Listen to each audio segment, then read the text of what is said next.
Masih ingat Syukrizen?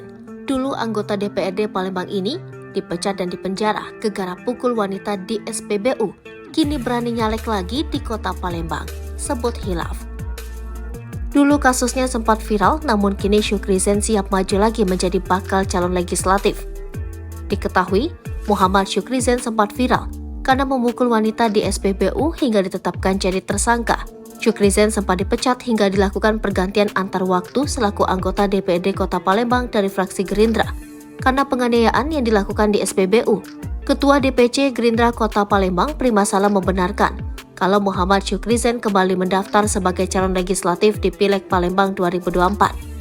Syukrizen kembali nyalek.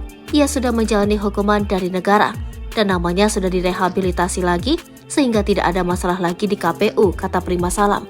Prima mengakui status keanggotaan Syukri di Partai Gerindra sempat dicabut. Namun Gerindra tetap membuka kesempatan kepada yang bersangkutan untuk bergabung kembali. Beliau kembali mendaftar sebagai kader Gerindra dan itu hak warga negara Indonesia untuk mencalonkan dirinya, ujar pria yang juga bendahara DPD Partai Gerindra Provinsi Sumatera Selatan ini. Prima menambahkan, Partai Gerindra menerima kembali Syukrizen mengingat kasusnya sudah selesai. Lagi pula, kata Prima, Syukri bukan merupakan terpidana berat seperti kasus korupsi ataupun ancaman hukuman di atas 5 tahun penjara.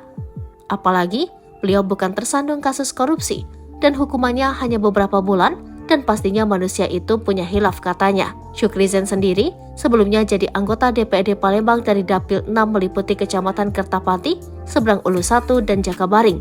Kini dia bergeser maju dari Dapil 1 meliputi Kecamatan Ilir Barat 1, 2, Bukit Kecil dan Gandos. Partai Gerindra Kota Palembang sendiri menargetkan sebagai pemenang pada Pileg 2024. Syukrizen sendiri dilaporkan ke polisi oleh seorang perempuan bernama Tata.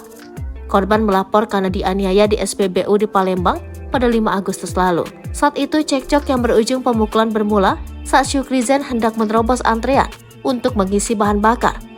Karena tak diberi izin menerobos, anggota DPRD Palembang itu beringas memaki korban dan ibunya dengan kata-kata kasar disertai memukul.